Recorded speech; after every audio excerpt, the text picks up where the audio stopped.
Welcome to the bird media. నేను మీ పవన్ కృష్ణమూర్తి. పుస్తకాల పండుగ హైదరాబాద్ బుక్ ఫెస్టివల్ 38వ పుస్తక ప్రదర్శన 29వ తేదీన ముగిసింది.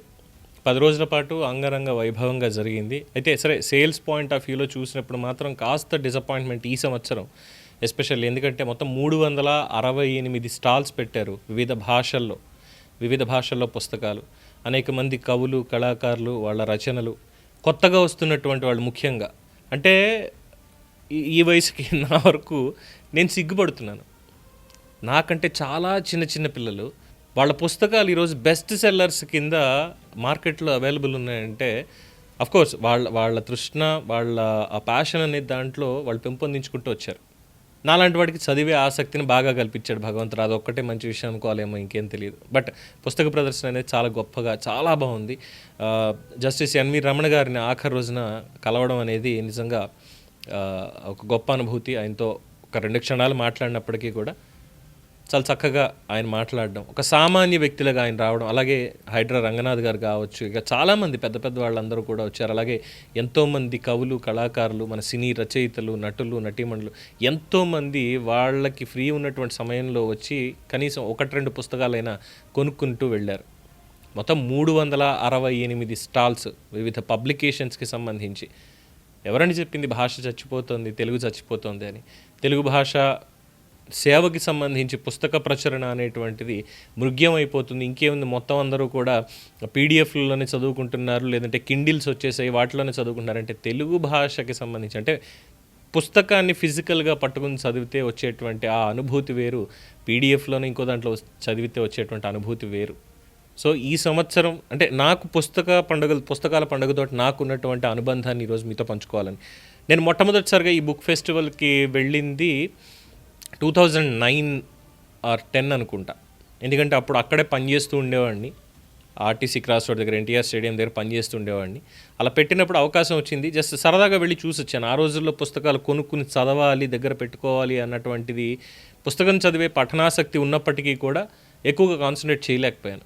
బట్ 2022 సంవత్సరం, కరోనా తర్వాత 2022 సంవత్సరం వచ్చిన తర్వాత బుక్స్ కలెక్షన్ అనేది స్టార్ట్ అయింది. ఇంకా మాట్లాడితే 2017లోనే స్టార్ట్ అయింది బుక్ కలెక్షన్ అనేది. ముళ్ళపూడి వారి రచనలు, అలాగే శ్రీపాద వారి రచనలు, శ్రీనివాస్ శిరోమణి గారి రచనలు, బాపు రమణ వీళ్ళకి సంబంధించింది, శ్రీ మహాప్రస్థానం ఎవర్ గ్రీన్, అలాగే విశ్వనాథ్ సత్యనారాయణ గారు, ఇలాంటి వాళ్ళందరినీ అప్పుడప్పుడు పరిచయం చేసుకుంటూ ఒక్కొక్కటి చదువుకుంటూ వచ్చామండి. 2022లో ఫస్ట్ టైం, అంటే అఫీషియల్గా, అంతకుముందు మామూలుగా వెళ్ళి చూసి వచ్చాను, బట్ అఫీషియల్గా వెళ్ళి పుస్తకాలు కొనుక్కుని వచ్చింది అనేది మాత్రం 2022 సంవత్సరం పుస్తక ప్రదర్శనలో. ఆ రోజు వెళ్ళి మొత్తం పద్యం అనేది, ఎందుకంటే పద్యం అనేది మనకి మాత్రమే, తెలుగువారికి మాత్రమే ఉన్నటువంటి ఒక ప్రక్రియ, రైట్? సో ఎలాగ రాయాలి, ఛందస్సులు అంటే అనే దానికి ఒక పుస్తకం, పేరు గుర్తులేదు కానీ చాలా మంచి పుస్తకం, పిహెచ్డి ఈక్వలెంట్ సబ్జెక్ట్, అదొకటి. తర్వాత అసలేం జరిగిందంటే పివిఆర్కే ప్రసాద్ గారిది, తర్వాత సర్వసంభవం ఆయనదే, మళ్ళీ అమరావతి కథలు శంకరమంచి సత్యం గారిది, తర్వాత రామశర్మ ఇంగ్లీష్ చదువు, ఇలాగా విశ్వనాథ్ సత్యనారాయణ గారివి కొన్ని అప్పుడు తీసుకున్నాను. 2023 సంవత్సరం వచ్చేసరికి 2023 డిసెంబర్లో మళ్ళీ పెట్టారు, 24 స్టార్ట్ అవుతుంది 2023 సంవత్సరం. అప్పుడే మనకి నేను బ్రహ్మానందం అని చెప్పి రిలీజ్ అయ్యింది కొత్తగా, అది ఒకటి. అండ్ ఆ రోజుల్లో తీసుకున్నటువంటివి మా అన్వీక్షకి పబ్లిషర్స్ వాళ్ళ పుస్తకాలు కొన్ని తీసుకున్నాను. అలాగే ఇంకొన్ని పేర్లు కరెక్ట్గా గుర్తులేవు కానీ అప్పుడు తీసుకున్నటువంటి లిస్ట్లో బాగానే ఉంది, ఎందుకంటే మా పబ్లికేషన్స్ కూడా మాకు అక్కడ ఉంది అనేది. అలాగే మిత్రులు ఇందుకూరి సీతారామరాజు గారిది అప్పుడే రామగ్రామంలో రావణ లంక అని చెప్పి ఒక ఫిక్షన్ నావెల్ ఆయన తీసుకొచ్చారు, చాలా చక్కగా, అది కూడా బాగుంది, మంచి, అది కూడా బెస్ట్ సెల్లర్ అయింది, అదొకటి. అండ్ చెప్పుకుంటూ వెళ్తే ఇలాగ కొన్ని 23లో అప్పటికే మా అన్వీక్షకి పబ్లికేషన్స్, అలాగే చదువు అని ఈ వాయిస్ అప్లికేషన్ ఏదైతే బుక్ పీడిఎఫ్లు అందులో దొరుకుతాయి మీకు చదువుకోవడానికి, పుస్తకాలు చదువుకోవడానికి. అట్ ద సేమ్ టైం ఈ రచనలు ఇవన్నీ కూడా ఏంటంటే ఆడియో బుక్స్ రూపంలో ఉన్నాయి చదువు అనేటువంటి దాంట్లో. సో దాంతో ఇంకా సాహిత్యం మీద ఇంకా అభిలాష పెరిగింది, ఇంకా పరిచయాలు పెంచుకున్నాను. వెంకట సిద్ధారెడ్డి అన్నయ్య, ఇలాగా మహి బెజవాడ, ఇలా ఎంతోమంది మిత్రులు అక్కడ పరిచయం అయ్యారు, మా బ్యాచ్ అంతా కూడా అక్కడ. అండ్ అప్పటి నుంచి ఇప్పటిదాకా ఆ సాహిత్య ప్రయాణం అనేది సాగుతూనే వస్తుంది. కుమార్ కూనపరాజు గారు కావచ్చు, ఇలా ఎంతోమంది పెద్దలు, వీళ్ళందరితోటి సాన్నిహిత్యం. అలాగే తర్వాత లాస్ట్ ఇయర్ వెళ్ళలేకపోయాను, ఎక్కువగా కొనలేదు. బట్ ఈసారి వెళ్ళినప్పుడు మాత్రం మళ్ళీ కోతికొమ్మచ్చి ఎక్స్టెండెడ్ వర్షన్ టోటల్గా ఉన్నటువంటిది, తర్వాత మళ్ళీ అసలేం జరిగిందంటే ఎవడైతే నా దగ్గర నా మిత్రుడు తస్కరించాడో మళ్ళీ ఆ పుస్తకం ఉండాలని చెప్పి దాన్ని, అండ్ రాజ్ మాద్రాజ్ గారు డైరెక్టర్, ఆయన రాసినటువంటి సిరా పుస్తకాన్ని, సిరా 2.0 పుస్తకాన్ని, ఇలా కొన్ని నాకు నచ్చిన కలెక్షన్ కొంచెం తెచ్చుకొచ్చాను. అలాగే జనార్దన్ మహర్షి గారిది కవిత్వం, ఆయనదొకటి, ఇవి తెచ్చుకున్నా. ఇలాగా ఎంతో అద్భుతంగా సాగింది.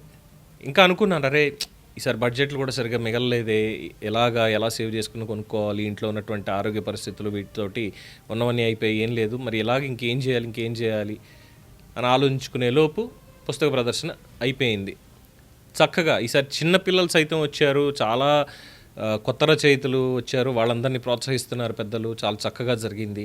బట్ సేల్ పాయింట్ ఆఫ్ వ్యూలో చూసినప్పుడు పబ్లికేషన్స్ వాళ్ళకి ఎక్కువ సేల్ అవ్వలేదు అనేటువంటి ఒక కంప్లైంట్. ప్రతి ఒక్కళ్ళు రావడం, చూడడం, అడగడం తప్పితే ఎక్కువ లేదు. ప్రతి ఒక్కళ్ళు 100 పుస్తకాలు కొనాలి అని చెప్పి నేను చెప్పను, కానీ వచ్చిన వాళ్ళు కనీసం ఒక పుస్తకం అయినా కొన్నారు. బట్ లాస్ట్ ఇయర్తో కంపేర్ చేస్తే మాత్రం అది ఈసారి రేషియో తగ్గింది అనేటువంటి ఒక చిన్నపాటి కంప్లైంట్. మేబీ కారణం ఏదైనా కావచ్చు.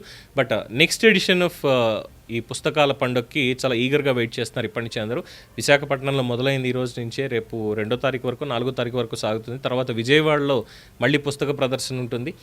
అండ్ మళ్ళీ హైదరాబాద్ ఎడిషన్ వచ్చేసరికి ఈసారి ఎలా ఉండబోతోందో, ఈసారి కొత్త రచయితలు, నేను రాస్తాను లేదో తెలియదు కానీ రాసేవాళ్ళు అందరికీ చదవాలన్న ఆసక్తి మాత్రం ఉంది. ఎందుకు అనంటే చాలామంది కామెంట్స్లో పెడుతూ ఉంటారు, నిజంగా ధన్యవాదాలు మీ ఆశీర్వాదాలకి, మీ అభిమానానికి.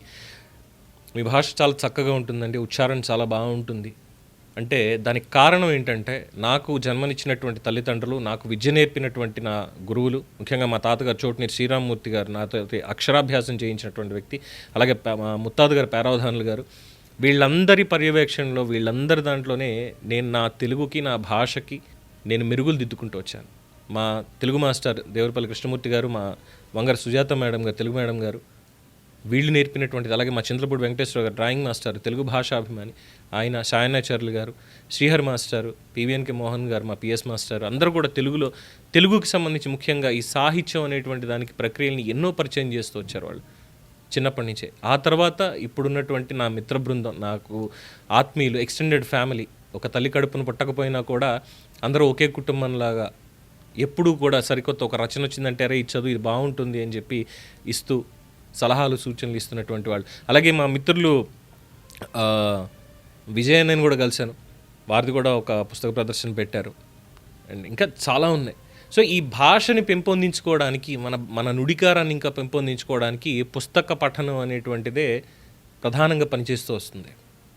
సో ఆ చదివేటువంటిది మనకి గ్రాంధికంగా ఉన్న, సంస్కృతంలో ఉన్న, అక్కడి నుంచి తెలుగు అనువాదంలోకి ఉన్న ఏదైనా నావెల్స్ కానీ ఏదైనా సరే పద్ధతిగా ఉండేటువంటిది, భాషని ఇంకా మనలో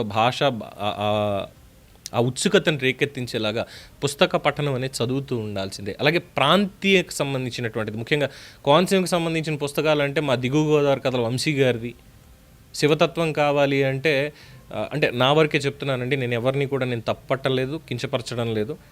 మన తనికెళ్ళ భరణి గారిది ఆటగదరా శివ అని రాశారు, శివతత్వం తెలుసుకోవాలి అంటే అలతి పదాలతో. ఇలాంటి పుస్తకాలు ఎన్నో ఉన్నాయి ఇప్పుడున్నటువంటి వాళ్ళవి. తర్వాత చెప్పుకుంటూ పోతే అదో మహాసముద్రం. నాకు ఎప్పటికైనా ఒక కోరిక, అంటే చాలా పెద్ద కోరిక, అతిశయోక్తే, డెఫినెట్గా జరుగుతుందో లేదో తెలియదు. ఎప్పటికైనా సరే బుక్ ఫెయిర్ అంటూ మళ్ళీ జరిగినప్పుడు, ఏదో ఒక బుక్ ఫెయిర్కైనా సరే 368 స్టాల్స్ని ఇప్పుడు పెట్టారు, ఆ 368 కాస్త 500 స్టాల్స్కి వెళ్ళాలి, మినిమం 500 స్టాల్స్కి వెళ్ళాలి, 500 డిఫరెంట్ పబ్లికేషన్ హౌసెస్ రావాలి, తెలుగు పుస్తకాలు ముఖ్యంగా. వెళ్ళిన ప్రతి స్టాల్లో ఉన్నటువంటి అన్ని రకాల పుస్తకాలు ఒక సెట్టు 500 కొనుక్కుని నాకంటూ ఒక బుజ్జి లైబ్రరీని నేను పెట్టుకోవాలి. అది తీరుతుందో తెలియదు, ఎందుకంటే రేపటి తరానికి, నా తరానికి, వచ్చే తరానికి, నా పిల్లలకి, వాళ్ళందరికీ కూడా ఈ తెలుగు భాషని, మన నుడికారం, వీటన్నిటినీ కూడా తీసుకుని అందించాలి అనేది నా తాపత్రయం. అలాగే మీలో ఎంతోమందికి కూడా సాహిత్యాభిలాష ఉందనేది తెలుస్తుంది. సో పుస్తక ప్రదర్శనని ఇంకా గొప్పగా జరుపుకోవాలి, దాన్ని ఇంకా ఆదరించాలి, ప్రమోట్ చేయాలి. తెలుగు పుస్తకాలని, తెలుగు భాషని మనందరం ముందుకు తీసుకువెళ్ళాలి. మిగతా రాష్ట్రాల వాళ్ళకు ఉన్నటువంటి భాషాభిమానం కూడా మనకి లేదా కనీసం? మన కవులు, మన కళాకారులు, తెలంగాణ అయినా, ఆంధ్ర అయినా, ఏదైతే ఏమిటి, రాయలసీమ అయితే ఏమిటి, ప్రాంతాలు, యాసలు వేరే తప్పితే భాష తెలుగే కదా మనది. ఎంత చక్కటి నుడికారంతో. ఈసారి కాళోజీ నారాయణరావు గారిది పుస్తకం ఒకటి ఉందండి, నేను మర్చిపోయి వచ్చేసాను, అది తీసుకోవాల్సింది. కాళోజీ 100 సంవత్సరాలు అన్నటువంటి శీర్షిక పేరు మీద వచ్చింది. బట్ డెఫినెట్గా నేను సంక్రాంతి లోపల అయినా నేను తెచ్చుకొచ్చి దాంట్లో 4 పేజీలు మీకు చదివి వినిపించే ప్రయత్నం చేస్తాను. అలాగే ఈ పుస్తక ప్రదర్శన అనేటువంటి దాన్ని, ఈ పుస్తకాన్ని, ఈ సాంప్రదాయాన్ని రేపటి తరాలకు అందించే దాంట్లో మీరు కూడా భాగస్వామి అవ్వాలని చెప్పి మనస్ఫూర్తిగా కోరుకుంటూ ధన్యవాదాలు. దీని మీద మీ అభిప్రాయాన్ని కామెంట్స్ రూపంలో తెలియచేయండి. అలాగే చదవాల్సినటువంటి పుస్తకాలు, మీరు చదివిన పుస్తకాలతో పాటు ఇంకా ఏ పుస్తకాలు చదవచ్చు అనే లిస్ట్ కూడా కామెంట్స్ రూపంలో తెలియచేయండి. నాకు కూడా నేర్పించిన వాళ్ళు అవుతారు. చూస్తూనే ఉండండి ది బర్డ్ మీడియా.